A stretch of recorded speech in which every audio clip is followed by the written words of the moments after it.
Hey guys, first I just want to say thanks for all the great messages I got for the video tutorial. I apologize I used my webcam sitting on top of this guy.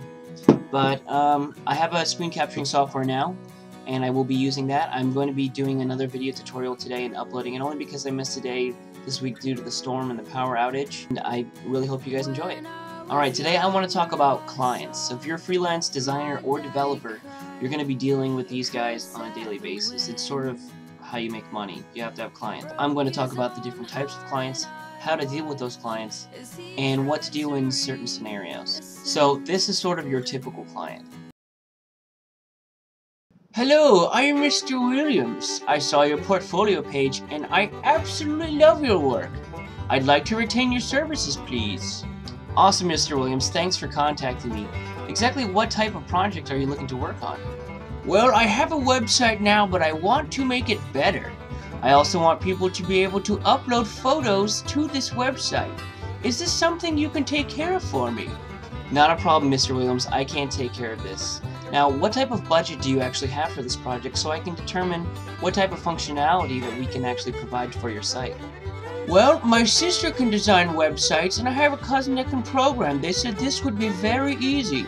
I actually have $200. Well, I gotta tell you, Mr. Williams, your project is going to be a little bit more than $200. What you're asking for is sort of more than just a standard website. If you'd like people to upload photos to your website and you want them to be posted automatically on the fly, you're going to need a back-end system or a content management system. That's going to be a little bit more than $200. But my sister said she could do it in 30 minutes. Is this not something you can do? 30 minutes does seem a little quick to me, but what I can do is offer you my design services and have your cousin program the website. Let's go ahead and schedule another discovery meeting to find exactly what you're looking for so that we can kind of hone in on what your design's going to be, and then we can go ahead and talk about budget then. How does this sound? That sounds great. Actually, let's schedule it for today. I know that it's the 15th, but I need this entire website done in 3 days. That's going to be a lot of clients that you're going to deal with. They don't really know what to expect when they're coming in to talk to a meeting. Sometimes you get a good client. Sometimes you're going to get someone who has a budget that fits well with what you're charging for your services.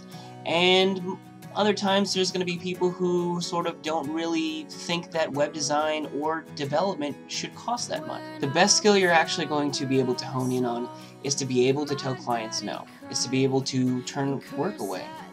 There's been a lot of things that I've actually turned away because the budgets were a little bit too low, and I have other projects that are sort of on a higher priority because they're higher paying clients. As bad as that sounds, it's sort of the reality of the business. Another major thing on the list to kind of focus in on is managing the scope creep of the client. You will obviously have clients that are willing to pay whatever you're charging for your services because they really need the work, they understand how much it costs, but if you don't really hone in on a sitemap or get guidelines in your contract before you start the project, you're going to have clients that are constantly asking for changes. They're constantly adding things to the project that you should be charging extra for, but they feel that because they retain your services, it's part of the entire package. That's not the case. There's a lot of other different types of clients, and you're going to be dealing with them all the time. So just make sure that you have all of your policies and your pricing set before you talk to a client. Now, you don't have to post your pricing, but you do have to have a guideline for yourself to know exactly what you're willing to work for. So the best thing you can do for yourself is just put in your policies, your practices, the guidelines of the project, the sitemap, and any type of other information that's regarding the project in the contract before signing. That way, when you're in the middle of the project and the client comes and asks to add more stuff, he or she already knows that they will be paying extra for these added features. Now, if you're just starting out in the industry, then you will have to take on some small budgeted clients. This is okay. We've all been through the trenches. We've all done sort of the grunt work, and this allows you to build sort of your portfolio while you're working and making money. As your clientele grows, you'll be able to turn down work if it's not to what you want to sort of charge for. You'll be able to work on specific projects that you sort of like working on. Things that you don't really like doing, you can actually push to the side. That's the benefit of doing the grunt work in the beginning, building up a clientele base, and then being able to accept the work that you do want to do, and be happy with what you're doing. Alright guys, that's it for this video. If you have questions about everything that I talked about today, if you have additional comments that you want to make, go ahead and put them below. If you have anything that you want to see coming up in the tutorial videos, go ahead and put those below as well. And we'll talk soon. I'll see you tomorrow, guys.